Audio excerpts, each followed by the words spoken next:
And I would say, okay, class, what is this one? You'd say that's a artery because it's rounder, it's thicker. This one's a vein, not as round, not as thick. So if I were looking at this in profile, I'd see, okay, there's a layer to this white line here. There's the red layer and then this pinky layer. So I have my tunica intima or interna, would be the innermost. The media would be the meat. And then the externa or adventitia would be the outermost. I have my 3 layers. I see the same game. So I see my artery here, my veins. Let's do the arteries. So I'm touching the yellow. That's going to be the endothelium of the tunica intima. It's the innermost of the innermost. And then it's going to have a basal lamina. It's connective tissue right there, which is the color you see here.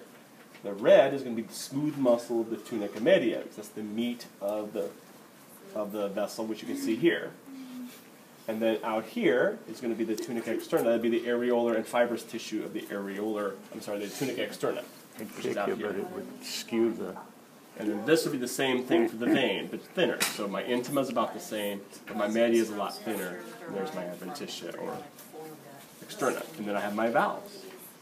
And that's basically all you got to know on that one, pretty much. One other thing you're supposed to read about, which is elastic versus muscular. So a muscular artery has more muscle, obviously. An elastic artery has less muscle, but more of these fibers that make it stretch. So depending on which artery you're in, it can be more muscular or less muscular, but the trick is they're still better than the vein. So which arteries are elastic? The ones that have the highest pressure. Okay, so they're going to be right close to the heart. Yeah, pretty much. So your aorta should be very stretchy. Mm-hmm. And like then, the right coronary artery, left coronary artery? no, like the aorta. Like the aorta. Right, so they can act as in general, but they have a mixture. Every artery is going to be a mixture of muscle and elastic. So let's see.